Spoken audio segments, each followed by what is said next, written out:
Greetings to all Rastas, Israelites scattered among the heathens, and Judah scattered into the four corners of the earth, and all God-fearing people, I greet you. When I say greetings to all Rastas, I will transliterate. I am saying greetings to all inheritors of Yah's kingdom. So if you are an inheritor of Yah's kingdom, I am greeting you. Okay. Today's subject, the lesson shall be titled, The End of the World or the End of the Age. The end of the world or the end of the age. Now, the reason for me doing this lesson is because there are Christians out there who are saying that it's the end of the age. Well, I use the King James Bible, and in my King James Bible, there's no such thing as the end of the age. And I would like to prove to them that the question was the end of the world. And the answers that our Messiah gave is pertaining to the end of the world and not the end of the age. Now, by their definition, the end of the age has to do with our Messiah's second advent. But our Messiah's second advent is not the end of the world. And the question that was asked was about the end of the world. So reading from Matthew, we go directly to the verse. 24 verse 3, it reads, And as he sat upon the Mount of Olives, the disciples came unto him privately, saying, Tell us, when shall these things be? And what shall be the sign of thy coming and the end of the world? What shall be the sign of thy coming and the end of the world? So these are three questions that he was asked. Okay? Reading from Matthew 24, verse 1 and 2. It reads, And Jesus went out and departed from the temple, and his disciples came to him to shew him the building of the temple. And Jesus said unto them, See you not all these things? Verily I say unto you, there shall not be left here one stone upon another that shall not be thrown down. Well, this is what prompted them to ask him these three questions. And he has to answer these questions accordingly. Remember, the first question is, Tell us, when shall these things be? When will the destruction of the temples take place? When will Jerusalem be laid desolate? So he has to answer that question first. And he began by answering Matthew 24, verse 4 and 5. He says, it reads, And Jesus answered and said unto them, Take heed that no man deceive you. For many shall come in my name, saying, I am Christ, and shall deceive many. So this is about deception. And we are advised, okay, to take heed that no man deceive us. Here, our Messiah was speaking unto his disciples. Okay? His audience was a Jewish audience. And he was trying to tell them about these things that will happen to their temple and Jerusalem, even to their people. But they want to know, when will these things take place? So from verse 6 onwards to verse 14,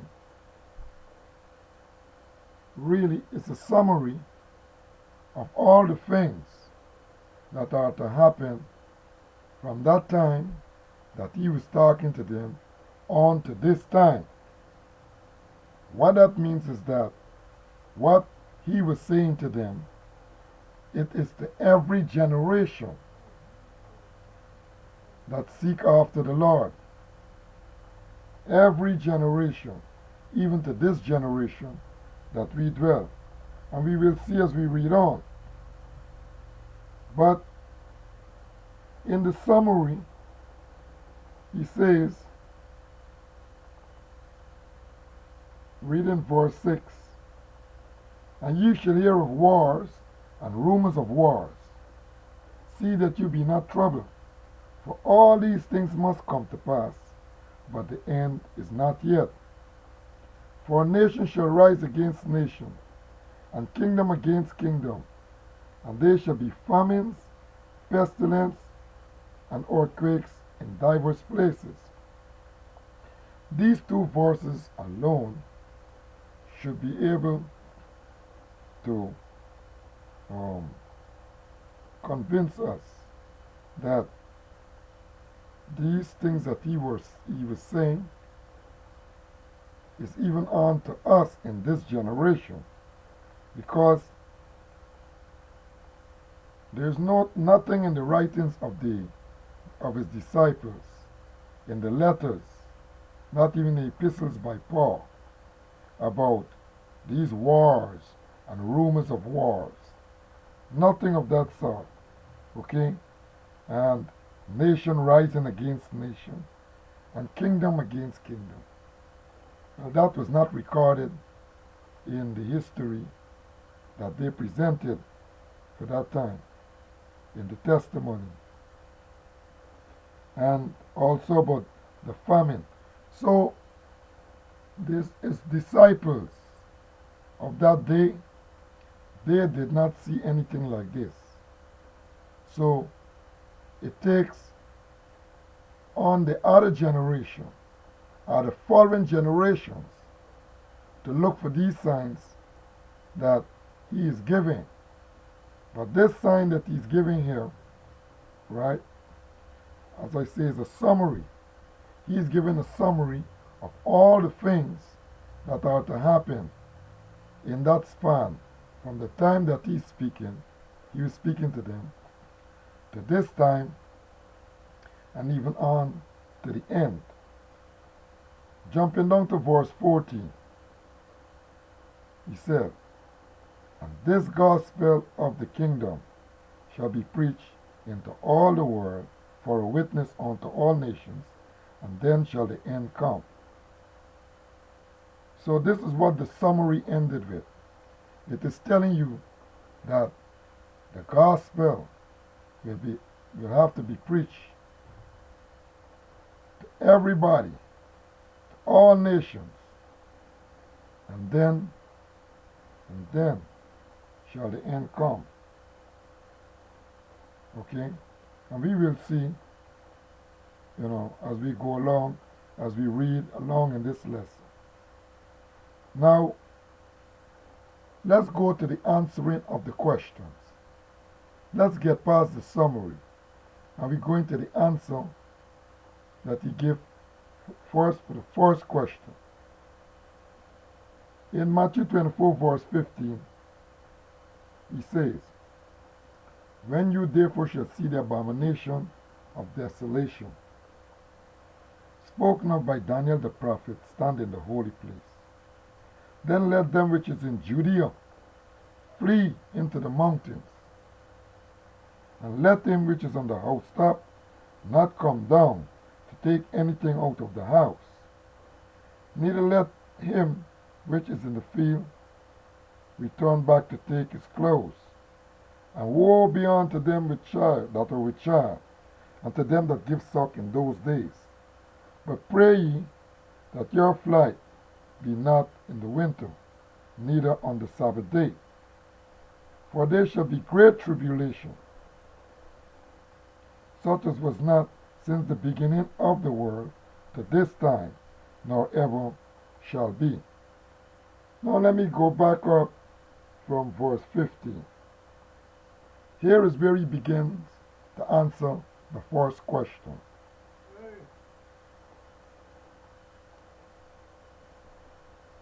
Yes, he begins to answer the first question from verse 15. Okay? But then in verse 16, showing that he was addressing his disciples before him, he said, Then let them which is in Judea flee into the mountains, where we are not in Judea. And this advice is not one that we have to heed.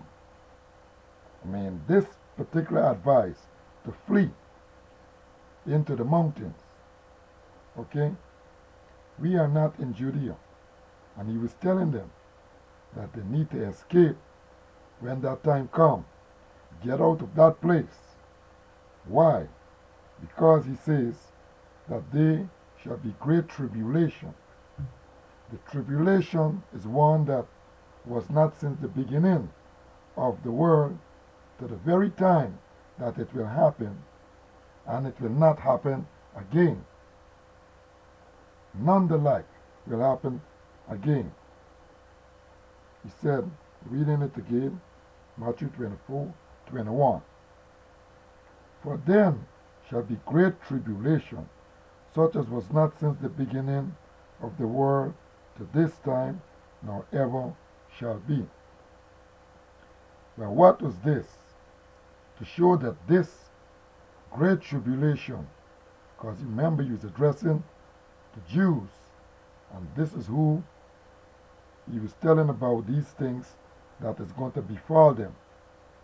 And he's telling them about this tribulation, okay, that they will experience is one that will never happen again to them. I can say that to them. And what is that tribulation? Because it did happen that in 70 AD, the prophecy of Ezekiel chapter 22 was fulfilled. The prophecy, the Lord brought our people into Jerusalem, like he said, and put the fire upon them. But what happened is that everybody had to get out of that land. If the sword didn't kill you, then the fire would take you. And then if you escape, you had to get away as far as possible from that land. That is the kind of tribulation that our Messiah was telling them about. And he's telling them that is one that will never happen again. Never happen again, at least to our people, to Israel, to the people that he was addressing. Now, there will be a tribulation in the future. We can call it a great tribulation in the future. This is something that will take place many years, many years after his millennial reign. Okay? Our people will be attacked. The descendants of the people, the remnant that made it into the kingdom with our Messiah, they are going to transgress, and the Lord is going to bring all of the armies against them. Okay? But take note, it says, Zechariah 13:8, it says that it shall come to pass that in all the land 2 parts therein shall be cut off and die. This is in the future. But a third shall be left therein. Not like 70 AD. Everybody, everyone that was of Israelite blood had to get out of that land. Had to get out. Not because you were a Jew. This judgment was upon the house of Judah. Okay? And the house of Judah, they were people who were not of Israel, who had identified as Jews. They were involved in it too. Some of our cousins, Edomites, fought on the same side with our fathers, fought as Jews, while there were other Edomites. Most of them, I would say, fought with Kittim, with the Romans. But it is important to note that this time, talking about in the distant future, even though the land will be attacked and there will be that great slaughter, still, not everyone shall succumb to that. There will still remain 1/3 of all the people in the land. Now in Zechariah 14, verse 2, it tells you also that half of the city of Jerusalem shall go forth into captivity, and the residue of the people shall not be cut off from the city. So, like our Lord said, there will not be anything again like that. They will not. Okay? It tells you plainly that it will not be like that. But he went on to say, and except those days should be shortened, there should no flesh be saved. But for the elect's sake, those days shall be shortened. The elect. Where we are the elect in this time alive. Israel is his elect. And the elect were counted for those who respected him and honored him. Those that received him. Those whom he gave power to become sons of God. They are his elect.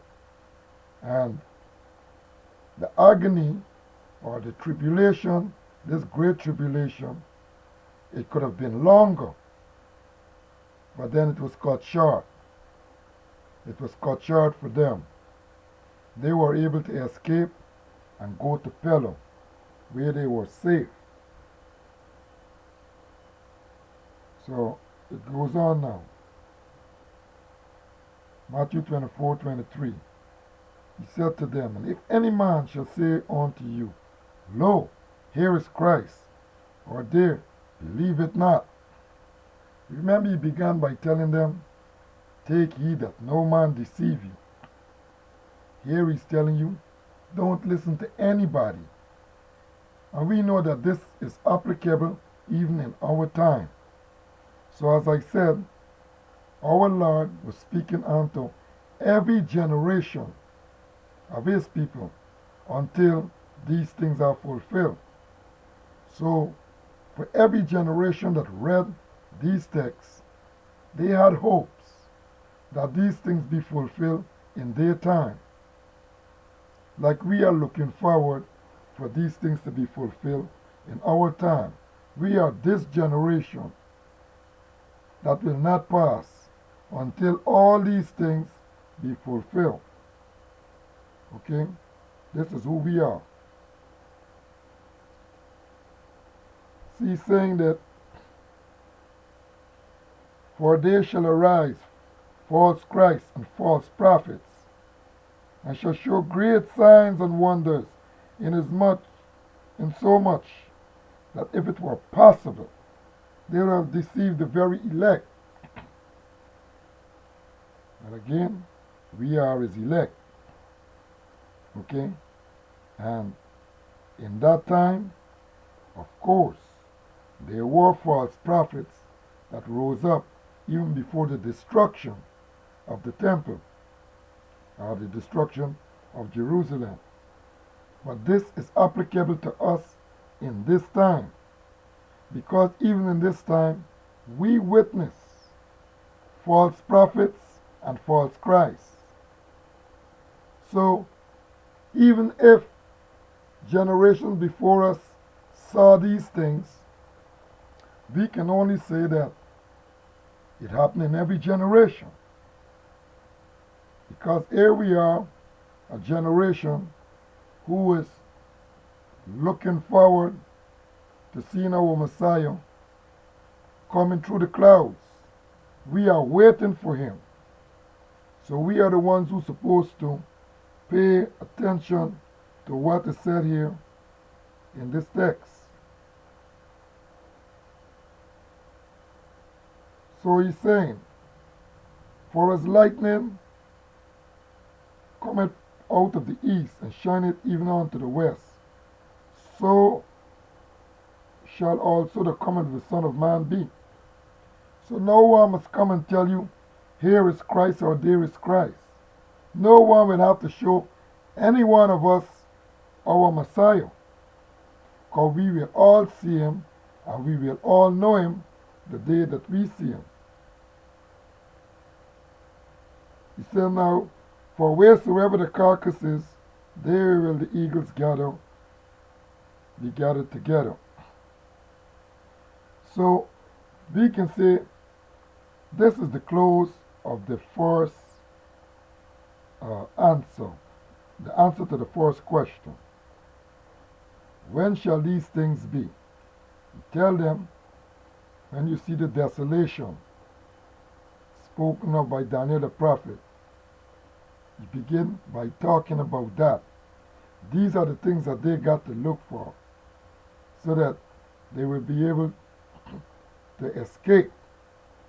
Let them that are in Judea flee into the mountain. And like I said, we are not in Judea. And woe be unto those that are with child and them that give suck in those days. Make sure that you are not hampered from making this escape. Okay? And he could have prolonged the agony, but the days were cut short so that those that love him and heed his words can escape. They can get away. Now let's go to the second question. The second question is, what shall be the sign of thy coming? So, the answer for the second question begins from verse 29. Matthew 24, verse 29. And we're going to read from 29 to 34, because all of this has to do with the question, the sign of his coming. Okay? None of this has anything to do with the end of the world. So the end of the world remains the last and final question. And we will read that. But here is the answer to the second question. Here are the signs that he gave. He said, immediately after the tribulation of those days shall the sun be darkened, and the moon shall not give her light, and the stars shall fall from heaven, and the powers of the heavens shall be shaken. And then shall appear the sign of the Son of Man in heaven. And then shall all the tribes mourn, and they shall see the Son of Man coming in the clouds of heaven with power and great glory. So we have the signs. He gave them the signs. And these are the signs that we in this generation who are waiting on our Messiah will be looking for. Okay? First, there will be a tribulation. And then after the tribulation, these are the signs. The sun shall be darkened, and the moon shall not give her light, and the stars shall fall from heaven. We have to look for these signs after the tribulation.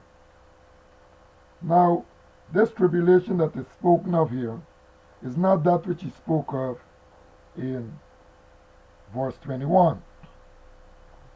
Verse 21 had everything to do with Jerusalem and the destruction that came about upon that place.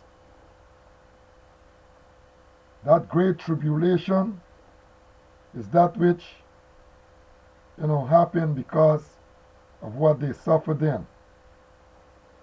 But this tribulation that he's talking about is one to come, is one that will happen before he comes. Because it will happen, and then there will be these signs. Now, what tribulation is that? In the book of Revelation, chapter 17, it speaks about judgment upon a whole. We read verse 1 first. Revelation chapter 17, verse 1. It reads,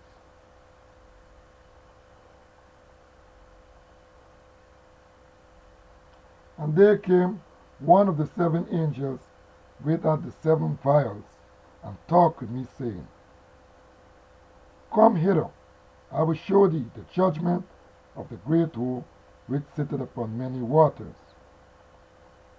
This is an event to come to pass in the future, but before the second coming of our Messiah. Alright, this judgment upon this whore. Now this whore is not literally a woman, but this whore is defined in verse 18. Revelation 17:18 says, "And the woman which thou sawest is that great city which reigneth over the kings of the earth." So there is this woman, okay, who is to be judged. And this woman have control over great estate over the world. She's controlling the world, ruling over the kings of the earth. Kings have dominions. And if she rules over them, then she's even over their dominion. But the angel called John to show him the judgment upon this great whore. Now I'm over here because I'm saying that there will be a tribulation. Okay? And this tribulation is one that will happen before the second coming of our Messiah. Now, as we read on in Revelation chapter 17, read a little more. Verse 2 and verse 3 says, concerning this woman,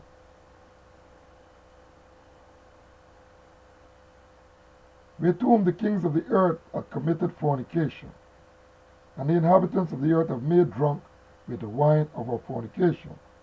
Now this is what the angel said to John. "Come hither, I will show thee judgment of the great whore." And then he says that this woman, the kings of the earth commit fornication with her.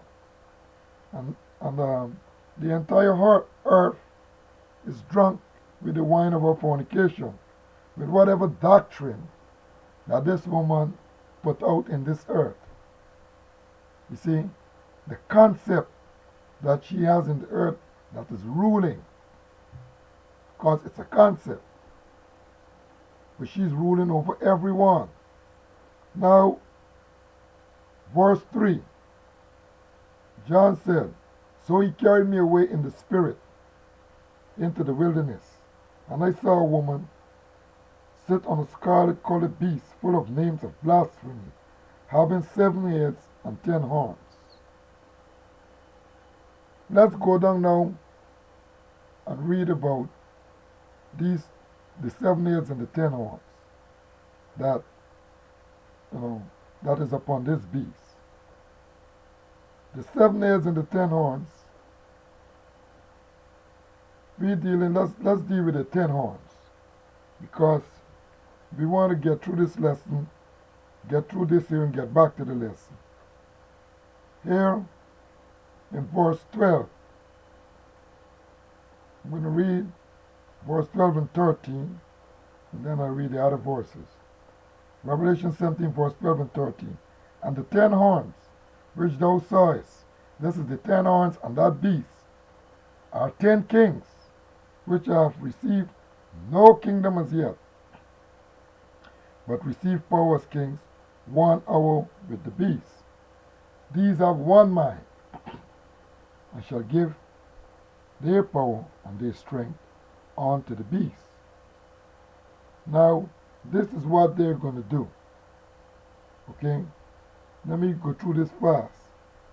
And this is where I'm saying there will be this tribulation before the signs that our Messiah talked about that will precede his coming. Because these 10 kings that surrender their strength and their power unto the beast, these 10 kings going to turn around and hate the whole, this city that is ruling over this beast kingdom. They're going to turn around now and they're going to perform some works destroying that city. Verse 16, it reads, "And the 10 horns which thou sawest upon the beast, these shall hear the whole, and shall make her desolate and naked, and shall eat her flesh, and burn her with fire. For God hath put it in their hearts to fulfill his will, and to agree and give their kingdom unto the beast, until the words of God be fulfilled." So these 10 kings, they are going to destroy this whole. And in that period, that time, there will be tribulations in this earth. This tribulation is not that which you read in Matthew 24:21. This tribulation, where the kings will be destroying the city and the problems that they will have in that time, is that which our Lord is speaking about in verse 29. That which will precede the signs that he gave to show of his coming. Now, these are the signs. These are the signs. That's the question they ask. What shall be the sign of thy coming? And he gives the sign. So this is the answer to the second question. The second question has been answered. Okay? In the book of Ezekiel, chapter 34, verse 12, he had the prophet Ezekiel to prophesy his coming. And he gave the same description like he gave to his disciples. He says, "As a shepherd seeketh out his flock the day that he is among his sheep that are scattered, so will I seek out my sheep and will deliver them out of all places where they have been scattered in a cloudy and dark day. So that's the sign. The sign is it will be dark and it will be cloudy. Now the third question. The third question is about the end of the world. Now, is it the end of the world or the end of the age that it is so popularly um, spoken by the Gentile Christians? Is it the end of the age or the end of the world? It's a question. Tell us.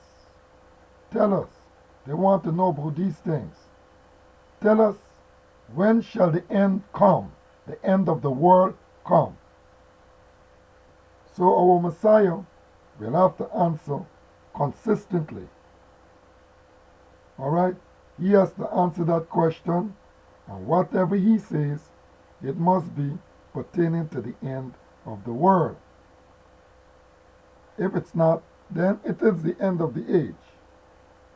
And as I said to you, their definition for the end of the age is the second coming of our Messiah.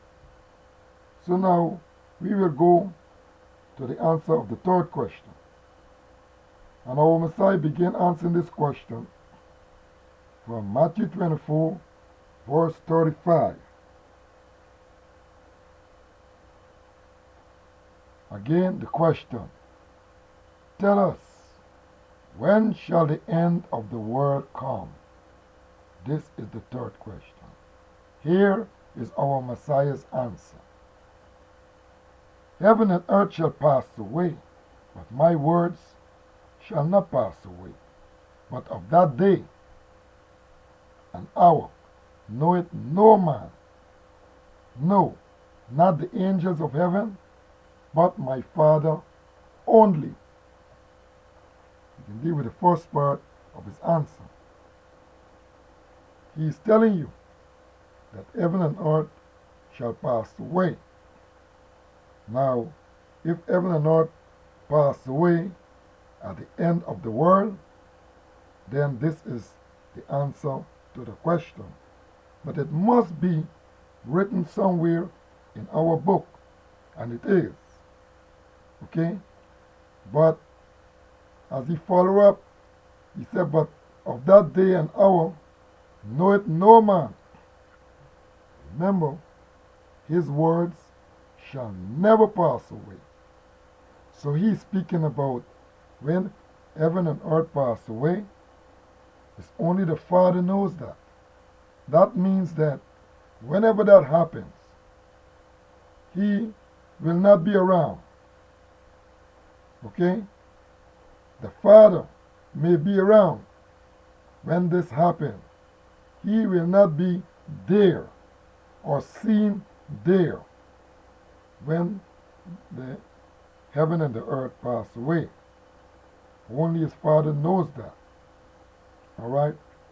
And we will go to that, where I will point that out to you. Here are some other things that he said in answering the third question. He said, but as the days of Noah were, so shall also the coming of the Son of Man be. For as in the days that were before the flood, they were eating and drinking and marrying and giving in marriage until the day that Noah entered the ark, and they knew not until the flood came and took them all away. So shall also the coming of the Son of Man be. This is the answer to the third question. Heaven and earth shall pass away. That is one of the things. The next thing is that it is only his Father knows that. Therefore, when that happens, he must not be seen around. Okay? Then the next thing is that he tells you that as in days of Noah, so shall also the coming of the Son of Man be. It's going to happen at the time when they least expect it. Okay? Heaven and earth will pass away when they least expect it. Okay? Then he went on to say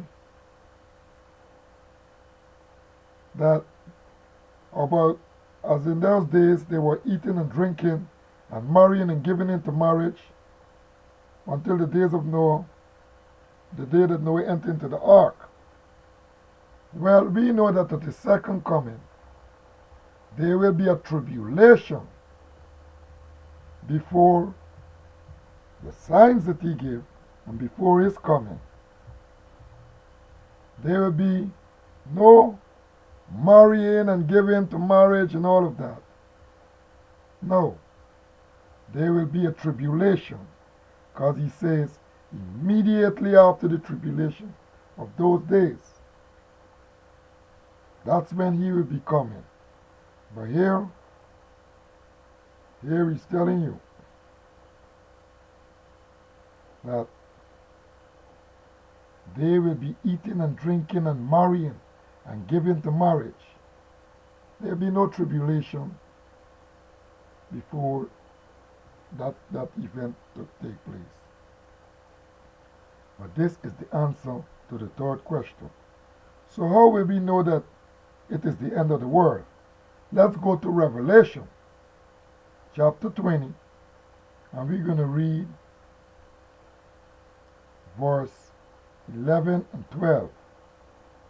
Then we will go to Daniel, and we're going to read Daniel 7, verse 9, 10, and 13. Okay? So Revelation chapter 20. Revelation chapter 20, verse 11 and 12. It reads,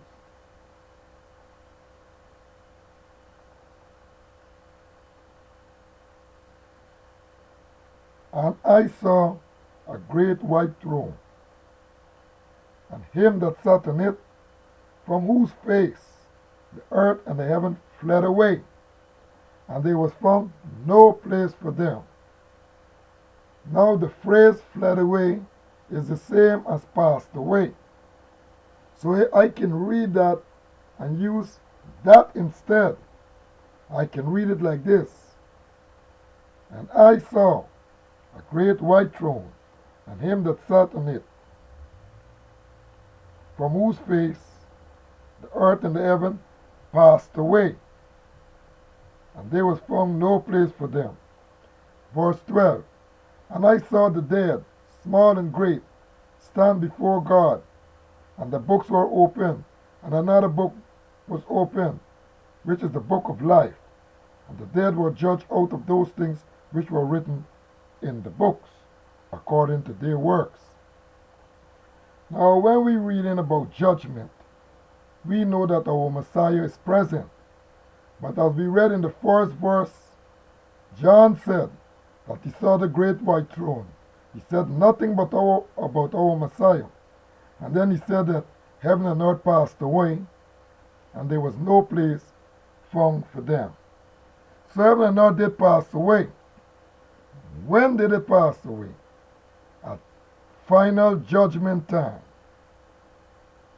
Final judgment time at the end of the world. After final judgment, there shall be new heaven and new earth. Now, John's account is that he saw a white throne. Let's go to Daniel, because Daniel saw these things that John saw. And in Daniel chapter 7, we're going to read 3 verses. These 3 verses, because our Messiah said that of that day knoweth no man, not the angels, but his Father only. He excluded himself. He is not knowledgeable about that. He's telling you that. So we go to Daniel. Daniel chapter 7. And we're going to read, like I said, 3 verses. Verses 9, 10, and 13. Why am I going to skip over verse 11 and 12? Well, verse 11 and 12 has nothing to do with this lesson. Verse 11 and 12 is pertaining to his second coming, when the beast will be thrown into the lake of fire, and then the 10 kings that we just read about, who will destroy Mystery Babylon the Great for our Messiah. Because remember, it is he who put it in their hearts to do that. Okay? So these 10 kings, their lives will be spared.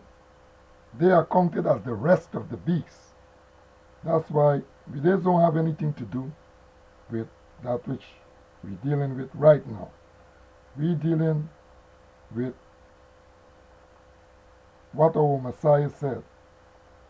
And we're going to see here this account that John gave to show you that he was not there when the Father showed up on that throne and the heaven and the earth passed away. Okay? Just like he said, he don't know, and the revelation we got, he was not there. Now let's see what Daniel says concerning that event and our Messiah. Daniel chapter 7 verse 9, 10, and 13. It reads, I beheld till the thrones were cast down, and the Ancient of Days did sit, whose garment was white as snow, and the hair of his head like the pure wool, his throne like the fiery flame, and his wheels as burning fire.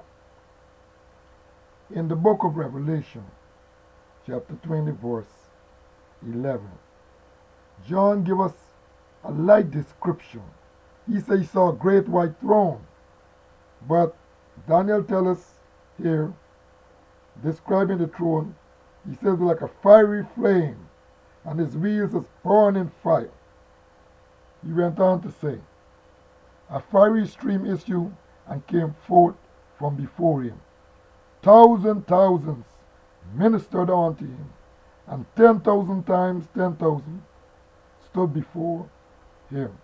The judgment was set, and the books were opened. Well, when the books are open, definitely it is our Messiah who has to come, because the Ancient of Days, his Father, is not the judge. All judgment was committed into the hand of our God, our Messiah. So he has to come. And John is telling you here, Daniel is telling you here that the books were open. Judgment was set and the books were open. Now, where is our Messiah? Where is our Messiah?